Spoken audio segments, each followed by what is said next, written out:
You're watching Ride Like a Local with Belt Drive Betty.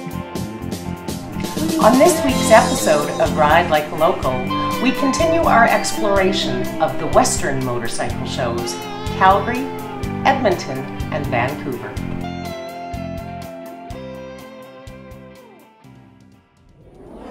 I'm being joined right now by Steve Piehl from Deeley Harley-Davidson of Canada, and we're going to talk a little bit about the Livewire that I just got to experience.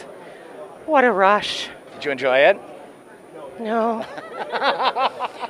I don't. My husband won't let me be the Jay Leno of bikers, so I can't have another one right now until I mile out my Ultra. So, yeah, no, I don't want that. Not at all. Not at all, people. My God, what an experience. So we call it, we talk about that we'd like this to be considered much more like an electric guitar than an electric car. And because what an electric guitar does is give you a whole different way of making music. And that's kind of what Livewire is. It's a different way to enjoy motorcycling. Absolutely. That instant torque, that ability to get yourself in and out of dangerous situations in urban riding would be an absolute asset to any rider. We had, when we first introduced Livewire, our introduction was in New York City. So we had a chance to take these bikes on the roads in Manhattan, and they are great they're fun to ride anywhere, but in an urban environment, between the nimbleness of being able to move around traffic or potholes, and the ability to accelerate and great braking, it's a great urban bike and just a plain great fun to ride bike. Well, and I can imagine for the rider, it would be a wonderful experience, especially in that urban traffic where you don't have to focus on shifting. So a lot of people who have ridden it have told us it was the easiest bike they've ever ridden. And that whole thing, despite the fact that you often reach for your clutch, which isn't there, the fact that there's no shifting involved means that you can focus on the road ahead of you, on managing the engine and your speed, and it is a very different experience than what we're used to on a typical motorcycle. I understand from talking with Janet a little earlier that you guys are actually going to be bringing these bikes out for Canadian riders to ride this summer, that's kind of the goal in quarter 2 or 3. What can riders expect when they go to get on these bikes? So we do, we have what we call the Project Livewire experience, which is a full display that focuses on product features and the innovation at Harley-Davidson. Because a lot of what this is about the innovation that's taking place at Harley-Davidson. So a display and an opportunity to try the bike on Jumpstart, and then the opportunity to get on the bike and ride. And it's a typical test ride. We take groups of riders out all on Project Livewire motorcycles for a test ride in the area, and it gets a chance to do a little bit of acceleration, a little bit of stop and go, and a little bit of riding. So you come back with a real chance to know what the bike's about. And then the critical part for us is that you give us feedback on what you thought of the bike. Because all of this feedback that we get comes and builds our database to say, okay, if we choose to go ahead with a bike like this, what should it be like, and what do consumers expect that to be? Well, I'm not sure what other people's feedback is, but to me that's already a pretty perfect bike. I think you guys have done the research and development on it to the point where, if you can get that battery range up just a little bit, it would be an instant success, I think, in the marketplace. Even people like me who are a long-distance rider, I could see having that as a second bike for when I want to go for a quick brain burner, when I've got to be doing errands around town.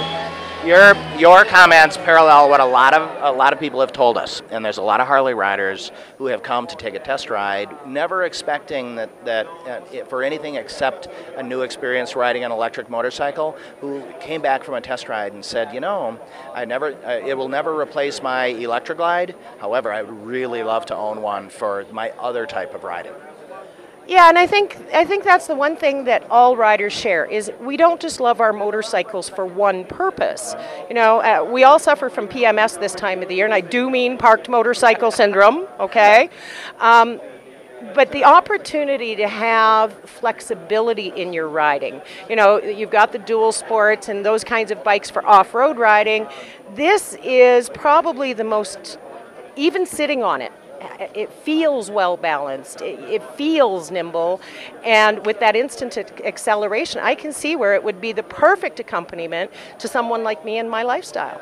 Well, and a lot of people have said that's a really different seating position than I'm used to on my Harley, but it's not an uncomfortable seating position, and the seat on that motorcycle is amazingly great. Yeah, I have to agree with you. I was surprised because as a handicapped rider, a lot of people don't realize I'm handicapped and have 2 bad feet. I was surprised that the foot position was as comfortable as it was, and how comfy that seat really is. Yeah, it is, and the whole motorcycle itself has great ergonomics. The reach, the angle that you're sitting at, and different, but it works really well, and it makes, especially for that urban environment that we talk about, it makes it great for traveling through the city. And the computer system on that thing really allows you a lot of flexibility to change your riding style, to monitor yourself and what you're doing out there. What other innovations do you think you're going to be able to put into a bike like this beyond long range for battery? Well, the possibilities are really endless, and the one thing that's happening as we have the bikes on tour is that technology is changing on batteries, on what the control screen might be able to do, and on motorcycle, on electric vehicle technology overall. At the same time, infrastructure is changing, where we're seeing more and more charging stations, whether they're at people's place of work, whether they're at malls or shopping centers, and so as we're going through this, we're actually watching the changes in the industry, and so if we choose to go forward with an electric bike, we'll make the best choices based on the input from customers and what the community and society is telling us will work. What's the suspension like on these things? It's got a monoshock. What kind of adjustments to the suspension can you make? So there's some adjustments to the suspension, but you'll find that the standard setting is really great. And like I said before, we've had them in New York, and there's a lot of potholes and a lot of things to weave around. Great responsive rear suspension, and I think a lot of Harley riders aren't used to what a monoshock can do, and this one really works well. Well, hats off to Harley-Davidson, and thank you very much for giving me the opportunity to experience the Livewire here in this controlled setting, and please promise me you'll keep me on your media list to try one out on the road. Well, we'll be back this summer, and we'll want you to ride one on the road. Perfect. Thank you so much for your time. Okay, thank you. Okay.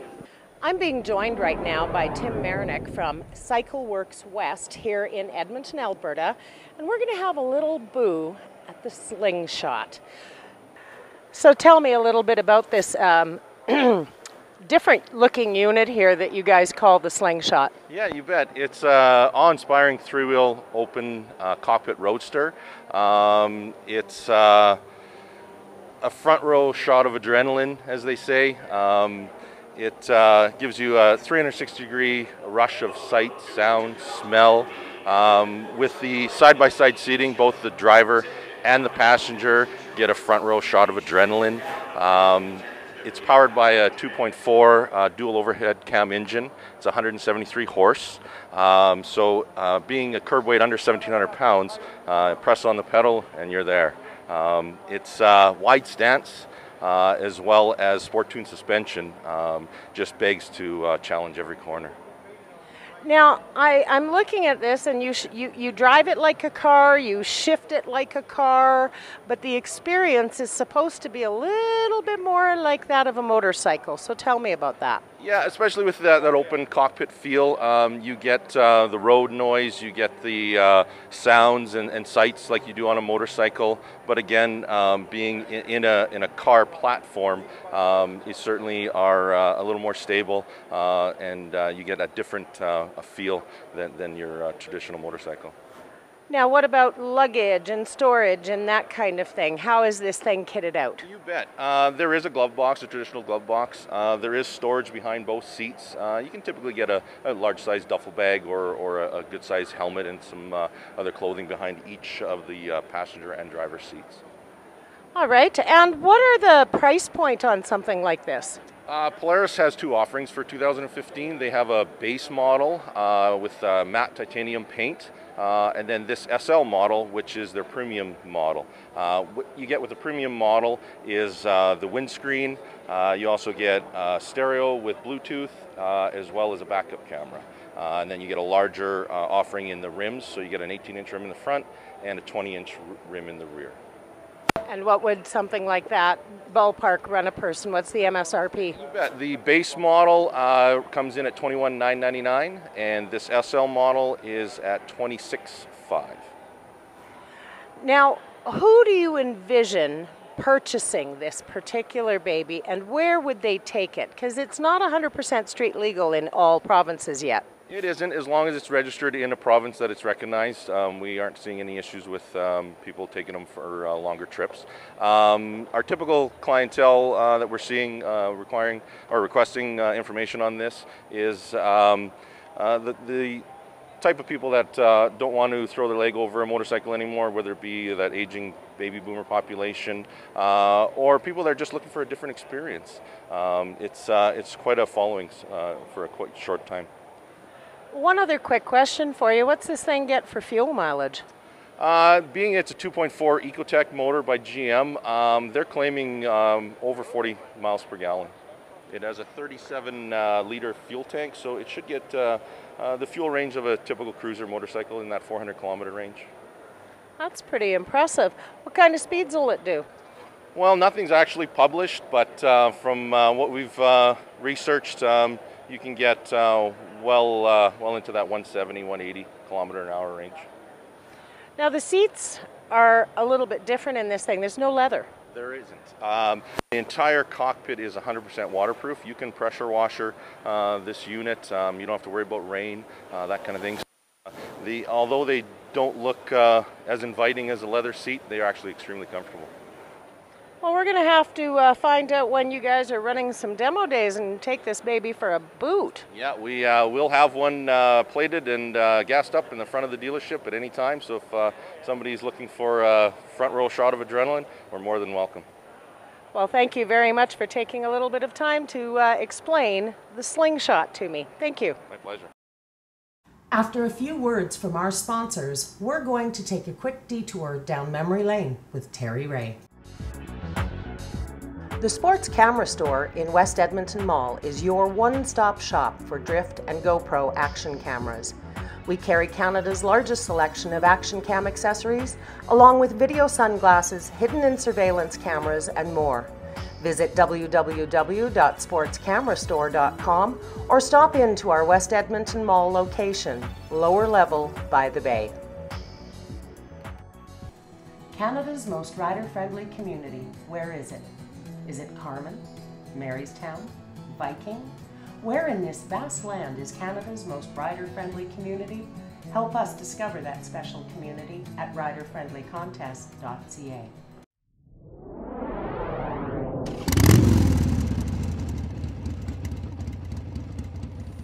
In 1957, we were sitting in Dayton Mackenzie's kitchen having an adult refreshment, and the phone rings, and it's Trev Deeley asking us if we would like to come down and test some new motorcycles he wanted to bring in. We decided, sure, why not? We're not doing much. Down we go, and there's two bikes sitting there, and we take a look at it, and we thought, what are these? He said, they're called Hondas. And what are you going to do with these? He said, we're trying to tackle the small motor market here. And it was a Honda Dream, a 305, and a 250 Scrambler. Well, the Scrambler was more British looking than the Dream was. So we took the Scrambler and took it down to the Scrambles course, which a lot of people don't realize that at the foot of Fraser Street, there was an AMA sanctioned Scrambles course. So we ratted down there all day. Trev finally had to come and take it away from us. And he said, if you guys can't break it, nobody can. He said, I'm going to start importing these. Now the story goes along with the Dream, being a road bike. He gets one of his mechanics to take it out for a road test at 606 Broadway, which is Broadway in Carolina. It's one block from Fraser. He gets on it. It's Billy Matthews, a Daytona winner, is working for Trev. He comes out the driveway, drives down to Fraser Street, and immediately runs into the side of a taxi, bends the front end, road test is over. And the road riders bent the Dream, but we made the Scrambler stay together. A little while later, weeks or months, another phone call, another drive to Deeley's, and we get to ride the very first Sportster that is brought out, 1957. That's when I fell in love with Harleys, and I've been riding them ever since. Livewire is been a very big hit. Lots of people getting on that thing, testing it out. The Slingshot's seen lots of action. There's lots of new stuff out on the floor this year. Again, manufacturers have really, I'm calling it almost like a perfect storm, because there were so many manufacturers that were bringing new technology, some that's going to even be a few years down the road if it even does come to fruition, meaning the Livewire. Right now they're doing some research and development. Awesome that Canada is a part of that. You know, it really is history making in a way, so it's fantastic that we're a part of that. The Slingshot, you know, sometimes it's creating a whole lot of buzz. Some people are like, is that a motorcycle, is it not? But if nothing else, it shows that manufacturers are continuing to step up the bar. They're trying to enhance the technology, enhance the products. I mean, having the Ducati Scrambler new to Canada, Kawasaki H2R, really some machines that maybe we'll see on the road and maybe we won't, but the manufacturers know that it creates an excitement, and they really want to continue to bring consumers into shows, into dealerships, to create that excitement about the industry as a whole. Growing communities one idea at a time is Community Futures Grand Prairie and Region, providing business planning, cash flows, market research, and business loans. Visit www.cfofgp.com to see how we can help you. Canada's most rider-friendly community, where is it? Is it Carman, Marystown, Viking? Where in this vast land is Canada's most rider-friendly community? Help us discover that special community at riderfriendlycontest.ca. I'm being joined right now by the fastest woman in the world on two wheels, Valerie Thompson, 7 world records to her credit at over 217 miles per hour, folks.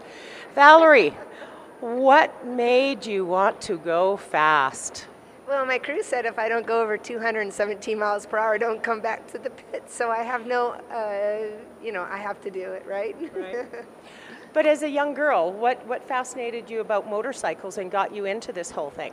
Well, I didn't grow up with motorcycles all my life. It wasn't until I reached in my 30s and I said, you know, I really want to do something I really truly enjoy. I had a wonderful experience and a wonderful job in the banking industry for 13 years, and I just was kind of, you know, weighing out my balances and checks and balances, and I found, you know, my passion, which was always been on a motorcycle. So I decided to start street racing, and that got me in trouble. Yeah, there's something about speed that's kind of addictive. I personally was crew chief on a jet car for a lot of years down in the States, so I totally understand that need for speed. What's it been like for you as a lady racer at Bonneville? You know, it's been awesome. Everybody at Bonneville is great. I mean, you know, the older people, the new generation, you know, the people that, like us, a few of us girls were 4 girls that kind of started in the Bub Speed Trials, and till this day, all of them are actually still racing. So it's really neat to be a pioneer for that. You know, Speed Week, which is a Southern California Timing Association event, there's been, you know, I'm not comparing it with that, but you know, just to be in an organization where we actually started, there's 4 girls, and now there's probably around 45, 50 of them, so you see a lot of ladies now. And it is inspiring to see more women grabbing life by the handlebars and challenging all of those stereotypes. Absolutely. I mean, I'm proven. I did it too. Well, and that's the beauty of it. We all have to have pioneers. I mean, you know, every sport, every industry has those people that pave the way for others to learn, and they're the ones who you know, take all the rough knocks and get all the ribbing and the teasing and get all of that stuff. So how do you find the guys? I mean, the testosterone that's got to be out there. How do they feel when you're wiping their arses for them? I mean, they're that's a loaded question. You know, they're actually, you know, the guys, there's some guys out there that are really happy for you. You know, there's some competitors that don't like it when a female, like in drag racing, will put them in the put their vehicle in the trailer and send them home. That, you know, you know, I don't want to say I'll see you in my rearview mirror because we don't have any, but you know, it's you know, it's just an awesome to compete with girls and guys. So even to compete with women, it's still challenging. They're just like another, you know, male. And to be honest, the motorcycle or the vehicle does not know what gender you are. So why should why should it matter? But it is nice to see women and women to inspire other women and to grow the sport with the women, because, you know, look at in a lot of the professional racing, you know, NASCAR, NHRA, I mean, there's a lot of upcoming women in the industry that are really branching and putting the seeds out there, and all the other women do is have to water their seed to make them grow. Yes, that's absolutely the truth. Now, you've got some fabulous sponsors that make what you do happen. Let's talk about those.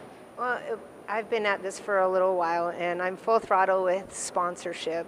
I do help support my career as well. So my sponsors that, you know, really truly gave me that big kick, you know, Martech Service Company in 2012. He just said, you know, Valerie, we want to help you. We believe in you. We love what you're doing. You're good for the sport. You know, we're going to do X, Y, Z, and go have a fabulous time. But just don't forget about us. Yeah. But, you know, along the other way, I've got my C-Tech battery charger. They keep me fully charged at all times, all my equipment, and, you know, NP Motorwear. I got Magic Bullet. I got BMW HP race parts, which really is, the BMW has really elevated my career into being a blossom. They've blossomed my career, just picking the right brand. And I always say, I think they built the bike for me. They don't know that yet, but I do. It's an interesting situation to be at the Salt Flats, watching all of the timing trials, watching everybody do their best run. Are you like a lot of other racers? Do you get that stage jitters, that adrenaline rush, and then how do you learn to calm down and focus on the race? Well, I have to say, as my previous drag racing experience has really taught me well to be a racer on the Salt Flats, to literally be full throttle at 200 miles per hour for 6 miles. You know, you got to keep it calm. You got to keep calm. You got to keep that heart rate under control. When I get the most jitters is really at the end of the racetrack, and to actually look at my time slip to see how fast I went, because, you know, the only time slip that matters is theirs, not my speedometer. It can look at that and be all happy and joy in my Schuberth helmet, but it's really the original time that they provide you. So. How do you prepare for a race emotionally to keep that heart rate down and to stay in that nice calm place so that you can focus? Well, when you go through your jitters of, you know, putting on your right glove first and your right sock on, and you do everything the same way every time, you know, you just mentally, physically, just, you know, you take deep breaths. I don't do a lot of yoga, but you can, you know what yoga is like. Yeah. So, you know, once that helmet and your leathers, once you got the leathers on, the helmet goes down. You know, I crack my helmet a little bit when people are out wanting to talk to you, and so when my helmet's down, it's kind of like a do not disturb. Right. It's more, I'm getting focused. I'm concentrating on what I'm doing. I'm going through my routine. I have a routine of what I do, and I know when to do it. So you got to keep that in your mind, and you know, your mind has great memory, and it has great, awesome memory at the high speed. So everything slows down. That's interesting. I've heard that from many, many people that love to go fast, that once you reach a certain velocity, everything around you becomes very surreal. Yes. I always say, are we there yet? Come on, Betsy. My bike's name is Betsy, and come on, Betsy, let's go. Let's get there. I got to go to the bathroom. It's always funny is when you're nervous, it's like, that's the time you have to go potty. Yeah, isn't that the truth? You can cut that out if you want. What piece of advice would you offer a young lady who wants to get into racing? Well, first of all, your passion has to be into two wheels or four wheels. You have to be the person that has the confidence, the drive. It's very challenging. It's mentally, physically, it's emotional. If you don't have thick skin, forget about it, because this sport will grow your skin to the thickness you want. And you know, also is just don't give up. I mean, I'm a proven example. I've been through some big sponsors and I've lost some sponsors. I lost the sponsors of a huge sponsor opportunity to go full-time racing at the NHRA, and the economy crashed. And when that did, I was hard to recover. So you just have to keep going, and your drive, your personality changes. I mean, it's just everything about dreaming big. Sky's the limit. Dreaming big and the sky's the limit, coming from the lady who is the fastest woman on two wheels in motorcycling. I just have to correct that. I'm one of the fastest ladies on the BMW, but there are truly some fast women out there that are a bit faster than I am. But I'm gonna keep, I'm gonna keep up to them. I'm gonna catch up. Like who? Well, we have Jennifer Robinson. We have Leslie. Jennifer is faster than you? I know. Well, if I have not been given the perfect opportunity to go in something really fast. So their machines, their motorcycles are very well, they've been doing this for a lot longer than I have. And I just got started truly in the BMW in 2012. So I'm making up, I'm fast. I'm making up for, you know, lost time. So people always ask me, when are you going to retire? And I say, well, that's a good question. When I go 300 miles per hour, or maybe 4. I don't know. The sky's the limit. 300 miles an hour, that's as fast as most jet cars go. Well, that's on my radar. I really want to go 300.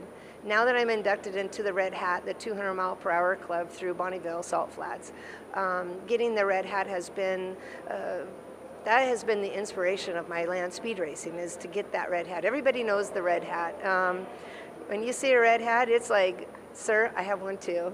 I go up to them, I don't care where they're at, I have one of those too. They go, oh really? I go, yes, I do, Chief. But the 300 mile per hour hat is a blue hat, so, and then it goes to 400, and I believe that might be the black hat. That would be a woman racer's ultimate wardrobe. Yes, and my Christian Louboutin shoes, that's perfect. Now maybe Christian Louboutin might want to make some blue sole shoes and some black sole shoes. I don't know. I like the red though. No doubt, no doubt. So what is your plan for the upcoming season? Well, our plan is to do some upgrades on the BMW S1000RR, and you know, my personal goal is to go faster than 217 and get some better brakes so I can stop easier. Yeah, the brakes are just a little bit on the important side. What brakes are you running on the bike right now? Well, the BMW motor rod brakes. So what are you thinking of going to? Well, I'll still stick with BMW, but I've used them up for a couple of years, and so now I didn't realize that it's time for new brakes until the last race, and that's my personal best, was the 217. So after that run, I said, wait a minute, how come I'm not slowing down so easy, and how come the rear brakes aren't working so well? Because I don't use my front brakes at first. I wait till I have a controlled stoppage, and come find out, time slip 217. I said, that's why my brakes, I think they're just wearing out. I'll go get some new ones. Right on. Well, I want to wish you the best in 2015, and I'm going to be following you to see if you can break that record and get a little closer to that 300 mile mark. Thank you. All righty.